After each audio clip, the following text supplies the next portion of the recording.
എല്ലാവർക്കും ജെറിക്സ് മീഡിയയിലേക്ക് സ്വാഗതം. കാലവർഷക്കാറ്റ് ശക്തി പ്രാപിക്കുന്നു. കേരളത്തെ കാത്തിരിക്കുന്നത് അതിതീവ്ര മഴയെന്ന് കാലാവസ്ഥാ നിരീക്ഷണ വിഭാഗത്തിന്റെ മുന്നറിയിപ്പ്. സംസ്ഥാനത്ത് ജൂലൈ 12 ശേഷം അതിതീവ്ര മഴയ്ക്ക് സാധ്യത. വടക്കൻ കേരളത്തിൽ കനത്ത മഴയ്ക്കാണ് സാധ്യത. 1.5 മാസത്തോളമായി മഴ തുടരുന്ന സാഹചര്യമാണ് കാസർഗോഡ്, കണ്ണൂർ ജില്ലകളിൽ ഉള്ളത്. പശ്ചിമ ബംഗാളിന് മുകളിൽ രൂപപ്പെട്ട ന്യൂനമർദ്ദം ജാർഖണ്ഡ്, ഛത്തീസ്ഗഡ് മേഖലയിലേക്ക് നീങ്ങുന്നുണ്ട്. ഇത് കേരളത്തിലുൾപ്പെടെ പശ്ചിമ തീരത്തെ കാറ്റിന്റെ വേഗതയെയും സ്വാധീനിക്കുന്നുണ്ട്. അടുത്ത 3 മണിക്കൂറിൽ എറണാകുളം, തൃശൂർ, പാലക്കാട്, മലപ്പുറം, കോഴിക്കോട്, വയനാട്, കണ്ണൂർ, കാസർഗോഡ് ജില്ലകളിൽ ശക്തമായ മഴയ്ക്ക് സാധ്യത. പത്തനംതിട്ട, കോന്നി, പയ്യനാമണ്ണിൽ ഹിറ്റാച്ചിയുടെ മുകളിലേക്ക് പാറക്കെട്ടുകൾ ഇടിഞ്ഞു വീണു. അപകടത്തിൽ 2 തൊഴിലാളികൾ മരിച്ചു. കനത്ത മഴ തുടരുന്ന സാഹചര്യത്തിൽ കോഴിക്കോട് ദന്തൽ കോളേജിന്റെ ചുറ്റുമതിൽ ഇടിഞ്ഞു വീണു. കാറുകൾക്ക് കേടുപാടുകൾ സംഭവിച്ചു.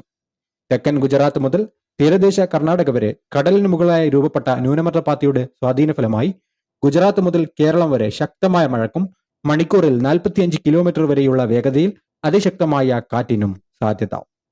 കാസർഗോഡ് മുതൽ കൊച്ചി വരെ മേഘാവൃതമായ അന്തരീക്ഷം തുടരും. ഇന്നലത്തെ അപേക്ഷിച്ച് മഴയുടെ ഇടവേള കുറയാനാണ് സാധ്യത. കണ്ണൂർ, കാസർഗോഡ്, കോഴിക്കോട്, മലപ്പുറം, വയനാട് ജില്ലകളിൽ ഒറ്റപ്പെട്ട ശക്തമായ മഴ തുടരും. ജൂലൈ 12 ശേഷം വീണ്ടും മഴ കനക്കാനാണ് സാധ്യതയെന്ന് കാലാവസ്ഥാ നിരീക്ഷണ വിഭാഗം മുന്നറിയിപ്പ് നൽകി. വരുന്നയാഴ്ചയോടുകൂടി ബംഗാൾ ഉൾക്കടലിൽ പുതിയ ന്യൂനമർദ്ദം രൂപപ്പെടുന്നത് മഴ കനക്കുന്നതിന് കാരണമാകും. ഇതിന്റെ സ്വാധീന ഫലമായി വടക്കൻ ജില്ലകൾക്ക് പിന്നാലെ മധ്യതെക്കൻ ജില്ലകളിൽ ഇടപെട്ടുള്ള മഴ കാരണമാകും. കനത്ത മഴക്കൊപ്പം മണിക്കൂറിൽ 50 കിലോമീറ്റർ മുതൽ 55 കിലോമീറ്റർ വരെ വേഗതയിൽ അതിശക്തമായ കാറ്റിനും മോശം കാലാവസ്ഥക്കും സാധ്യത.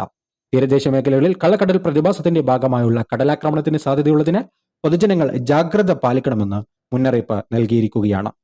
സംസ്ഥാനത്ത് ചൊവ്വാഴ്ച മുതൽ മഴയുടെ ശക്തി കുറഞ്ഞ ശേഷം ജൂലൈ 12 കാലവർഷം കൂടുതൽ സജീവമാകും.